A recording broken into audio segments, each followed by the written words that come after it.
The wind hit like a slap when I stepped off the ferry, carrying salt that stung my eyes and the deep roar of waves crashing against jagged rocks. This coastal station was farther out than I'd thought. A cluster of weathered buildings clinging to the edge of the world, fog rolling in thick as smoke. Through the smeared window of the main lab, I caught her silhouette. Dr. Elena Reyes, the owner. Her posture straight, face half turned away, like she was already measuring me from afar. I'd come here running from city noise, chasing quiet work on this remote spit of land, but the generator's failure meant no time for settling in. Tools heavy in my bag, I trudged forward, knowing one wrong fix could leave us cut off for weeks. She met me at the door without a word at first, just a nod, her dark eyes scanning my grease-stained jacket and the toolbox at my feet. Elena was taller up close, her hair pulled back tight, lab coat over jeans that looked worn from salt and wind. No handshake, but that gaze, it weighed my competence like she was testing if I'd last the week. "Come in," she said finally, voice steady over the ocean's constant pound. The quarters were cramped. A single room off the lab, stacked with my duffel and tools, the walls thin enough that every wave echoed like a heartbeat. I unpacked wrenches and wire, the metallic clink sharp against the damp air, while she watched from the doorway, arms crossed. The tour came next, her steps measured through the cluster of buildings. The lab first, glass vials lined up precise, monitors humming faint on backup power, notes scribbled in her neat script about tide patterns and marine life. Then the generator shed, rusted from years of spray, its cough the reason I was here. "It's been failing since last season," she said, pointing to corroded pipes snaking along the walls. "Salt eats everything eventually." Her tone was matter-of-fact, but I saw the strain in her shoulders, the way this place weighed on her alone. We ended at the main house, a low structure with shared spaces that felt too close already. Kitchen table, scarred from use, a single couch by the window overlooking the sea. No extra rooms. My bunk was a fold-out in the corner, her bedroom door just across the hall. The air hung heavy with possibility, that unspoken intimacy of isolation, where every sound carried. I caught myself noting the way she moved, efficient, contained, like the station itself. Evening settled quick. I wiped oil from my hands after a first look at the generator, black streaks stubborn against my skin, while she sat at the table, pen scratching clean notes under lantern light. Dinner was simple. Canned soup heated on a portable stove, bread from the last supply run. We ate in near silence, forks scraping plates, the roar outside filling the gaps. Her questions came sparse. How long I'd worked mechanics, if I'd handled coastal rigs before. I answered short, feeling the contrast, my rough edges against her precision. Night deepened, waves thudding like distant thunder. I lay on the bunk, the thin mattress shifting under me, listening to her move in the next room. Footsteps soft on wood, then quiet.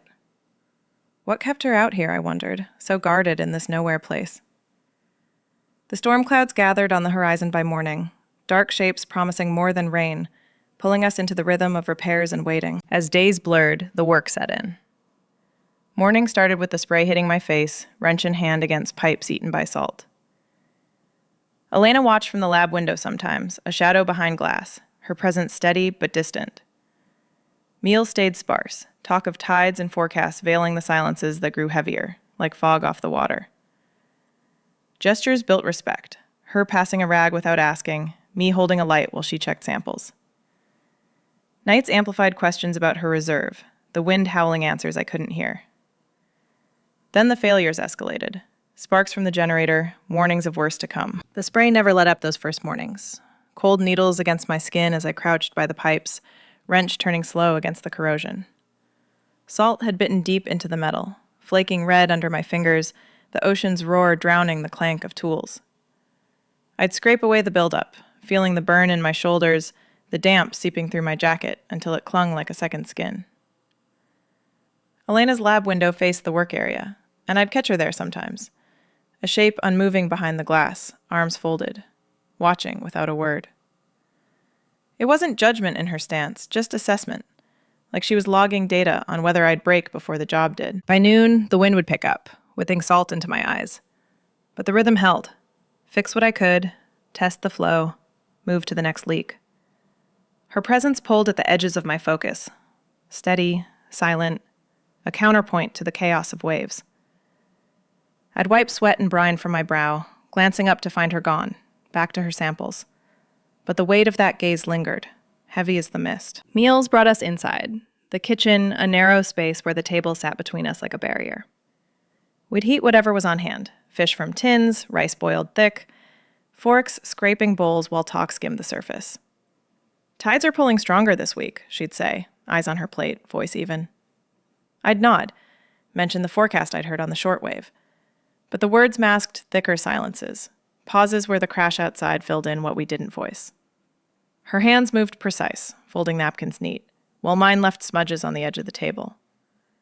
No deep dives into lives, just enough to keep the air from thickening too fast. A strain built in the body first, muscles aching from hauling parts across slick rocks, joints stiff from the chill. But respect grew through the small things. Her sliding a thermos of hot tea my way without looking up, steam rising sharp in the damp air. Or me steadying a ladder while she reached for a gauge, our shadows overlapping, brief on the wall. No thanks spoken, just the nod. The shared exhale after a tight bolt gave way. It was in those gestures that the distance softened, edges blurring like fog on glass. Nights stretched the questions longer. The station creaked under the wind's push, waves thudding rhythmically against the pilings, a sound that seeped into dreams.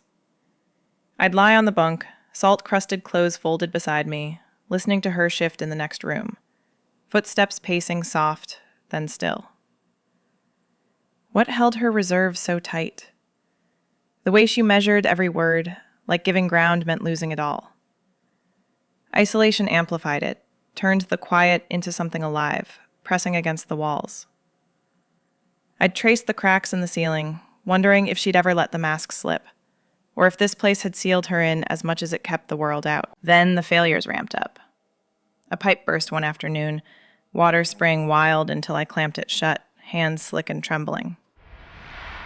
The generator coughed harder, sparks spitting from the housing like warnings. Elena's face tightened when I reported it, her fingers pausing over notes. "We can't afford downtime," she said, voice low, the first crack in her calm. Supplies were low, the next ferry weeks out if weather turned.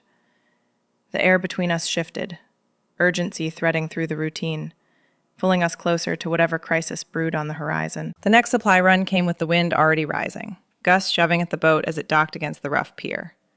Elena insisted on helping this time, no more watching from the window. "We need every hand," she said, gripping the rope line tight, her knuckles white against the frayed fibers. I nodded, slinging crates onto my shoulder, the weight pulling at my back as salt spray lashed our faces. We hauled together, boxes of fuel cans and canned goods thudding against the wooden planks, the sea churning below like it wanted to drag us under. She moved sure-footed despite the slick rocks, her boots scraping for purchase. But the wind caught her off balance once, a crate tipping wild. I lunged, steadying it with my free arm, our bodies colliding briefly, her shoulder against mine, solid and warm through the damp layers. "Got it," I muttered, heat rising in my chest unrelated to the effort. She straightened, brushing hair from her eyes, and we pressed on without a word, the air between us humming sharper now. Back at the station, unpacking turned to sorting in the shed, tools scattered on the workbench amid the clatter of metal. I reached for a wrench, her hand closing on it first, fingers overlapping mine in the dim light. The touch lingered a beat too long, skin rough from her notes and my calluses meeting.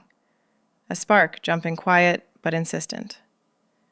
She pulled back, slow, handing it over, her gaze flicking to the floor. No apology, just the shared breath. The way the wind rattled the door like it knew. Her instructions came rarer those days, but when they did, cracks showed in the steady voice. "Try the secondary line here," she'd say from behind me, pointing to a rusted valve. But the words caught once, a slight hitch as thunder grumbled distant. I turned, saw the line of her jaw tighten, the way isolation had worn grooves into her reserve, mirroring the corrosion I scraped away. She cleared her throat, continued, but the vulnerability hung there, pulling at something buried in me. Desires hidden like buoys under waves, waiting for the right swell. Isolation did that, turned the station into a mirror for what we carried. Out here, no one to perform for, just the endless sea reflecting back the wants we didn't name. I'd catch myself watching her in the lab, the curve of her neck as she bent over samples, the quiet focus that echoed my own pull toward this life, away from crowds that judged, toward spaces where truth could breathe. But desires stayed tucked, like tools in a belt, useful only if drawn careful. Weather warnings crackled over the shortwave that afternoon. Voice from the mainland, urging evacuation, storms building fast. Elena shut it off mid-sentence, her hand lingering on the dial. "We can't leave the equipment," she said, eyes on the horizon, where clouds stacked gray. I agreed, though the tightening in my gut said otherwise. The air between us grew thicker, charged like before lightning, warnings ignored as we bent back to work. Her shoulder brushed mine again at the bench, deliberate or not, and neither of us moved away. Pre-storm prep kicked in hard by evening, urgency threading every move. We lashed down loose panels, the wind already howling through cracks, pulling at our clothes like insistent hands. I climbed the ladder to secure the antenna, her steadying the base below, calls up and down cutting sharp over the gusts. "Higher! There!" she shouted, voice cracking again on the edge. Not from wind, but the weight of it all, the station's fragility mirroring her own. I reached, felt the rope bite into my palm, her grip firm when I descended, hands meeting to pass the hammer, that quiet tension sparking once more. We worked into dusk, sweat mixing with spray. Bodies moving in sync now, her passing wire, me twisting it tight. The air tightened further, every brush of arm or glance carrying more, desires surfacing in the spaces between tasks. Isolation amplified it, the sea's roar a constant underscore to the pull growing undeniable. Warnings echoed in my head, but we pushed on, securing the last hatch as skies darkened full. Urgency binding us closer, the storm's edge pressing in. By nightfall, the shed was battened, tools stowed, but the air inside the main house felt heavier still. Elena wiped her hands on a rag, the motion slow, her eyes meeting mine across the table. Guarded, but softer at the edges. "Thank you," she said, the word simple, cracking just enough to reveal the woman beneath. I nodded, throat tight, the wind battering outside like it wanted entry to what brewed between us. Prep done, we waited, the tightening air a promise of what the gale would force open. The gale came without mercy that night, ripping through the station like claws on tin. One moment we sat at the table, the lantern flickering steady between us, her thanks still hanging in the air. The next, the wind slammed the windows, a howl that shook the walls and sent the shortwave crackling wild. Rain lashed horizontal, pounding the roof and sheets that drowned out everything. Elena stood first, her chair scraping back, eyes on the door. "The engine room," she said, voice cutting sharp over the roar. No time for debate. We grabbed coats and flashlights, the cold grip of dread twisting in my gut as we pushed out into it. The path to the shed blurred under the downpour, wind shoving us sideways, salt and rain stinging like needles. I leaned into it, boots slipping on slick rock, Elena close behind, her hand brushing my arm once for balance. The engine room door banged open against the gale, nearly wrenching free, and we tumbled inside, slamming it shut. The space was tight. Walls lined with humming machinery, now groaning under the assault. The air thick with oil and damp. Thunder cracked overhead, close enough to rattle the tools on the bench, and the generator, that old beast, sputtered to life on its own, then coughed, lights in the shed dimming erratic. "It's failing," I shouted, already at the panel, hands yanking wires, the metal hot under my fingers. Sparks spat from the housing, blue flashes in the gloom, the smell of burning rubber sharp. Elena moved beside me without a word, her flashlight beam steady on the gauges, illuminating the chaos of dials, spinning wild. The storm battered the thin walls, wind whistling through cracks, waves crashing so near it felt like the sea would swallow us whole. I twisted a valve, sweat mixing with rain on my face, but the engine wheezed harder, vibrations thudding through the floor like a dying pulse. She reached past me for a lever, her body pressing close in the narrow space, shoulder to shoulder, the heat of her cutting through the chill. Thunder rolled again, shaking the shed, and debris flew, a loose panel whipping free from the roof, slamming into my arm before I could duck. Pain flared hot, sharp, blood warm trickling down my sleeve, the world tilting brief. I staggered against the workbench, tools clattering, the generator's roar fading to a whine. Elena was there in an instant, her hands on me, steady, one gripping my shoulder, the other pressing a rag to the gash. "Hold still," she said, voice low but urgent, her fingers firm through the fabric, stemming the flow. The cut burned, but her touch grounded me, the scent of her, clean soap under the rain, mixing with the metallic tang of blood. She tore a strip from her own coat lining, binding it tight, her breath coming quick against my neck. "You're bleeding bad," she murmured, eyes meeting mine in the flashlight's glow. No guard there now, just raw concern etching her face. Adrenaline surged through us both, the storm's fury mirroring the rush in my veins, hearts pounding syncopated over the dying hum. I gripped the edge of the bench, pain-sharpening focus, but her hands stayed, steadying, the closeness amplifying every thunderclap. In that crush of noise and shadow, words spilled unbidden. "This place," she said, tying off the bandage, her voice cracking over the wind. "I built it after everything fell apart. My partner left years back. Couldn't take the quiet, the endless nothing. Said it was eating me alive." Her fingers lingered on my arm, the confession hanging heavy, adrenaline stripping the reserve. I nodded, throat tight, the generator's sputter underscoring her words. "I know that pull," I replied, the pain throbbing but truth sharper. "Came here to fix things, but it's the silence that hooks you, makes you face what you've buried." She pulled back slight, but the space stayed charged, body still too close, thunder rumbling like an echo to her history. The station's loneliness laid bare. Years of her alone with the sea, samples and storms her only company, the weight of it in her tightened jaw. "No one's lasted," she added, eyes flicking to the panel, vulnerability cracking through. "They see the isolation and run. But you stayed through the prep." The words landed soft, pulling at the thread between us, desires flickering like the dying lights. I wanted to say more, trace the lines of her face in that dim glow, but the engine groaned final, sparks flying wild one last time. Then the blackout hit full, plunging us into pitch, the flashlight her only beam cutting shaky through the dark. The generator died with a final thud, silence crashing in after the roar, broken only by rain hammering the roof. Alarms wailed faint from the lab, equipment at risk. The station cut off now, no power, no backup. "We have to get inside," Elena said, grabbing my good arm, her grip urgent. Debris rattled outside, wind screaming threats, and we pushed the door, facing the flooded path. The retreat was desperate, flashlights bobbing, her body shielding mine from the worst gusts, the wound pulsing with every step. Thunder chased us, the sea's rage a wall we barely breached, pulling us back toward the main quarters, the crisis binding us tighter in the storm's grip. The path back blurred into a nightmare of wind and water, our flashlights carving weak paths through the sheets of rain. My arm throbbed with every step, the bandage sodden and tight, blood seeping warm against my skin. Elena's hand stayed clamped on my elbow, guiding me over flooded rocks that sucked at our boots like the sea itself grasping.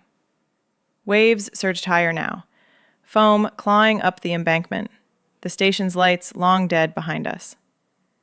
We trudged, bent against the gale, her body a shield at my side, breath ragged but steady. The main quarters loomed faint ahead, a dark bulk against the chaos, and I leaned into her more than I meant to, the exhaustion pulling like undertow. We burst through the door, slamming it against the storm's push, water pooling at our feet in the entry. The air inside hung still, cooler than the shed's oil-thick warmth, broken only by the rain's muffled drum on the roof. Elena flicked on the lantern, its dim glow spilling yellow across the walls, casting long shadows that danced with our dripping forms. She locked the door, bolts clicking heavy, then turned to me, her face etched deep with fatigue. Lines carved around her eyes, hair plastered wild, the guard stripped to bone-weary truth. I must have mirrored it, my good hand braced on the wall, chest heaving, the cut pulsing fire down to my fingers. "Sit," she said, voice low over the wind's whine outside, pointing to the couch. But I shook my head, the room spinning slight from blood loss and chill. "Need to dry this," I muttered, nodding at the bandage, but she was already moving, grabbing towels from the shelf, her steps deliberate despite the sway in her frame. She knelt before me, peeling back the soaked cloth gentle, exposing the gash raw and jagged under the light. Her fingers worked steady, cleaning with a damp rag, the sting sharp but her touch a quiet anchor. Fatigue hollowed her cheeks, the lantern light unforgiving, revealing the weight she carried, alone out here. We patched it better together, her threading needle and thread from the kit, me holding still while she stitched, each pull a shared breath in the dim hush. The storm battered on, thunder rolling distant now, but the closeness lingered, her knee brushing mine on the floor. When it was done, fresh bandage tight, she stood slow, rubbing her hands like they ached from more than the cold. "You can't go back to the bunk like this," she said, eyes meeting mine direct, no evasion. "It's too far, if it floods more. Exhaustion will kill you before the wound does." Her voice cracked faint on the edge, practical words masking the pull beneath. I opened my mouth to argue. The fold-out cot was mine, boundaries clear. But the fight drained out, body heavy as lead. She nodded toward her room, the door ajar across the hall, lantern light spilling soft from within. "Use my bed. It's dry, closer to the heat. I'll take the couch." The offer landed simple, a mechanic's fix to a broken night, but it hung weighted, the intimacy of her space unspoken. I hesitated, the air thick between us, but she turned away, grabbing blankets from the linen closet, her back straight despite the slump in her shoulders. The bedroom felt different in the blackout. Walls closer under the lantern's glow, the bed a wide shadow dominating the space. Her scent lingered faint, salt and clean linen mixed with the rain on her skin. I sat on the edge, boots heavy to unlatch, watching her in the doorway, arms full of pillows. "It's practical," she added, softer now, like convincing herself. No more words. She set the linens down and stepped out, pulling the door half shut behind her. Silence settled, broken by the storm's easing growl, and I moved slow, peeling wet layers in the dim light, shirt sticking cold to skin, pants heavy with brine. The air chilled my bare arms, the wound a dull ache now, but the bed welcomed, sheets cool and deep, pulling me under like a tide. I lay there rigid at first, the mattress dipping under my weight, listening to her settle on the couch beyond the door. Fabric shifting, a sigh escaping. Boundaries held in the quiet undressing, respect in the space she gave. But the warmth seeped in slow, chasing the damp from my bones. The lantern flickered on the nightstand, casting her shadow brief when she checked once, then gone. Sleep tugged hard, exhaustion a weight I couldn't fight. But questions stirred in the haze. Why offer this, when the couch was hers by right? The station's isolation pressed in, mirroring the gaps we'd bridged tonight. Her hands on my wound, a thread pulling tighter. Whispers came later, unbidden in the dark. The door creaked open slight, her silhouette filling the frame, lantern out now, moonlight faint through storm-clouded windows. "Can't sleep?" she murmured, voice threading soft over the wind's fade. I shifted, propping on an elbow, the sheet pooling at my waist. "The arm," I said, but it was more. The pull of her nearness, the crisis stripping walls. She stepped in, perching on the bed's edge, the mattress sinking under her, close enough for warmth to bridge the gap. "This place does that," she whispered, eyes on the floor, fatigue etching deeper. "Isolates you until the past echoes louder than the waves." Her words opened slow, confessions in the hush. Years alone after a grant fell through. A lover who fled the quiet for city lights, leaving her to the sea's unyielding rhythm. "I thought work would fill it," she said, voice cracking like waves on rock, hand resting near mine on the sheet, not touching, but there. I shared fragments then, my own isolations. Jobs that chewed you up, family ties frayed by distance and unspoken truths. Voices low, bridging the emotional chasms the storm had cracked wide. Her fingers brushed mine, accidental, then stayed. A quiet link in the shared warmth, boundaries blurring soft in the lantern's dying glow. The night deepened, whispers fading to breaths sinking with the easing gale outside. Rain softened to patter, thunder retreating far, dawn's gray hint creeping at the edges of the window. She lingered on the bed's side, head nodding heavy, the crisis yielding to a fragile peace. The air warmed between us, pasts laid bare like driftwood on shore, pulling us toward morning's light. Dawn crept in gray through the window, the The storm's rage faded to a low murmur of waves lapping steady against the rocks. I woke slow, body heavy in the sheets, her arm draped across my waist like an anchor line pulled taut. Elena's breath warmed my shoulder, even and deep, her form curved behind me in the bed's quiet hold. The wound on my arm throbbed dull now, bandaged clean, but the night's closeness lingered, her skin against mine through thin fabric, a weight that grounded more than it startled. I shifted slight, not wanting to break it, the air still thick with rain's clean scent and the faint salt of us both. She stirred then, her hand tightening brief on my hip before loosening, a silent acknowledgement. No words at first, just the shared inhale as light strengthened, outlining her face and soft edges, hair loose across the pillow, eyes opening to meet mine without the guard. "Morning," she murmured, voice rough from sleep and whispers past. I nodded, throat tight, the entanglement a map of what the crisis had drawn out. We untangled slow, her arm lifting like it regretted the loss, and I sat up, the bed creaking under us, pulling on yesterday's shirt stiff with dried brine. Outside, the world had shifted. Paths gleamed slick with runoff, debris scattered like broken shells. Branches twisted, panels ripped loose from sheds, the sea calm but marked by foam lines high on the embankment. Elena grabbed a flashlight still, though Dawn held enough light, and we stepped out together, boots crunching over wet gravel. My arm limited the reach, but she took the heavier branch first, dragging it clear, her muscles straining under the damp shirt. I followed, hands brushing hers longer than needed when we hefted a fallen shutter, fingers overlapping in the lift, the touch sparking quiet, unhurried. No rush to pull away. The storm had stripped that impulse. We worked the shore path first, assessing the lab's edge where waves had chewed closer, salt pools reflecting sky. "The tide line's higher," she said, kneeling to check a gauge half buried in sand, her voice steady but threaded with new weight. I nodded, prying a rock from the sensor with my good hand, our knees close in the damp. The damage wasn't total. Generator housing dented but intact, pipes holding against the surge. But it revealed fractures, like the ones in her now. Hands lingered again when I passed her the tool, palms pressing brief, the contact a bridge over the night's confessions. Back inside, over coffee heated on the portable stove, talk turned to the station's future. The mugs steamed between us on the table, black and bitter, cutting the chill. She stared into hers, fingers tracing the rim.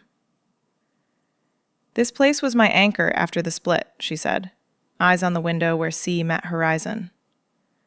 "Partner couldn't stand the pull, said it isolated me too much, turned me into echoes of waves and data." Her voice cracked faint, the guarded heart peeling back, revealing the fear beneath. Years pouring grants into buoys and samples, only to face funding cuts and empty runs. But leaving? It'd mean admitting the quiet one. I listened, the steam curling warm against my face, my own resolve forming in the spaces between her words. Out here, judgments from the mainland felt distant. Family whispers about wasted lives, old ties frayed by truths unspoken, the world that boxed you in with stares and silences. But this?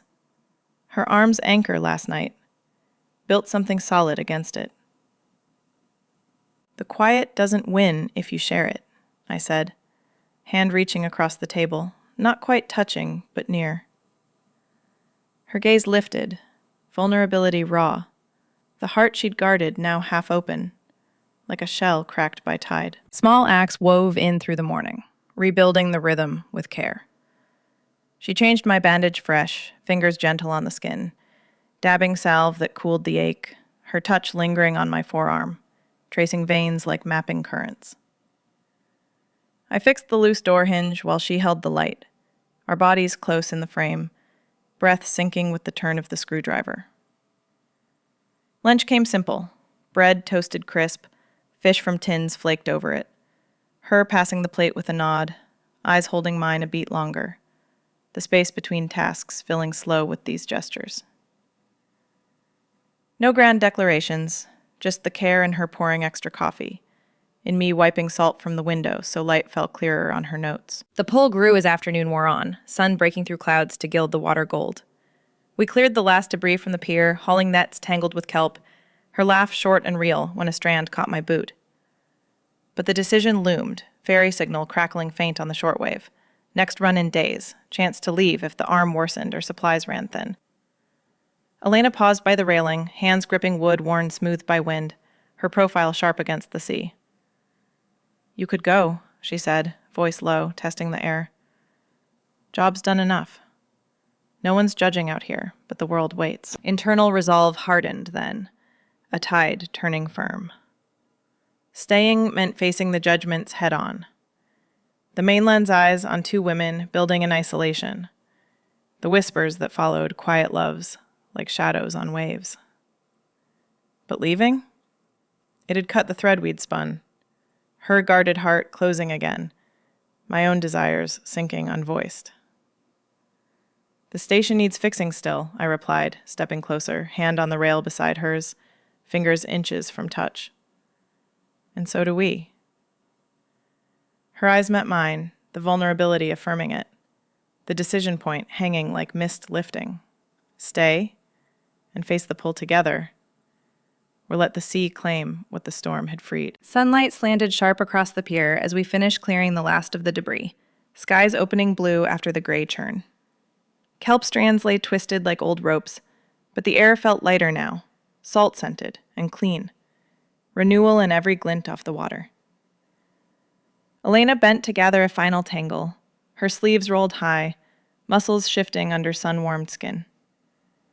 I joined her, good arm reaching easy, the wound a faint pull now, bandaged fresh. We worked side by side, no words needed. The rhythm of it a quiet affirmation. Bodies moving sync, debris hauled to the edge where waves lapped it away. Symbols of what the storm had washed clear. She straightened first, wiping hands on her jeans, the motion drawing my eye to the curve of her wrist. Freckled light from years out here. The pier stretched empty before us, sea calm as glass, but the mainland loomed distant on the horizon, a smudge of judgment waiting. "The ferry's signal came through clear," she said, voice low, testing again. "You could still catch it tomorrow. No obligation." Her eyes held mine, guarded edges softened by the light, but the fear flickered. Pressures of the world pressing back, whispers from old ties. The weight of loves hidden like buoys dragged under. I set the last branch down, gravel crunching under my boot, the decision solid now in my chest. "Obligation's not why I stay," I replied, stepping closer, the wood warm between us. Her breath caught faint, the air thickening like fog lifting slow. "The world's got its pulls, family stares, small-town eyes that see too much, the kind that make you shrink. But out here, with you, it's different. We face it together, or not at all." The words landed heavy, a promise stripped bare. Her hand finding mine on the rail, fingers lacing tight, calluses meeting in the sun's heat. She squeezed, thumb tracing my knuckle, the touch a current pulling deep. "I've hidden long enough," she murmured, gaze unflinching now, vulnerability raw as exposed rock. "The station's my life, but it's lonely without sharing the load. Grants dry up, people leave. My ex couldn't take the isolation, said it twisted me. But you see it, don't you? The pull, not the push." Her voice cracked on the edge, love's weight settling like the ocean's drag on pilings, steady but relentless, drawing you in despite the undertow. I nodded, the sea's murmur underscoring it, reflections rising unbidden, how isolation mirrored our desires, hidden under layers of work and reserve, but the storm had cracked them open. "Love's like that tide," I said, hand tightening in hers. "Heavy, pulling you under if you fight, but buoyant if you lean in. I've run from judgments before, jobs lost to whispers, family silences that cut deeper than salt. But with you, it's worth the drag. We build against it, here first, then out there." Her eyes softened, the guarded heart yielding full, a shared resolve forming like dawn breaking clear. We stood there, hands linked, the pier threshold under clearing skies. Her free arm brushed mine, a subtle anchor, affirming the mutual cracks, the vulnerabilities we'd whispered in the dark, now held in daylight. No grand gestures, just the gaze holding steady, promising to weather the mainland's stares, the pressures of open lives in closed worlds. Laughter came soft then, hers first, when a gull wheeled close, dropping a shell at our feet like approval. We picked it up together, smooth and ridged, a token of the renewal spreading slow. Routines shifted subtle after that, hints of connection weaving in. Mornings started with her passing coffee at the table, mug warm in my palm, eyes lingering over the rim. I'd fixed the generator's final quirks, her steadying the light now without asking, shoulder to shoulder in the shed's close air. Meals stretched longer, talk dipping deeper, tides and repairs giving way to fragments of pasts, shared silences comfortable, weighted with promise. Evenings brought her to the bunk's edge, not the couch, legs brushing as we planned supply lists, the air humming with unspoken plans beyond the station. The pull grew roots, love's weight a steady current now, not crashing, but flowing. We'd walk the shore at dusk, hands swinging loose, skies streaking orange over water. Her laugh echoed freer, my steps surer beside her. The world's pressures distant, but named, courage in the facing. Vulnerability affirmed in every glance, every touch.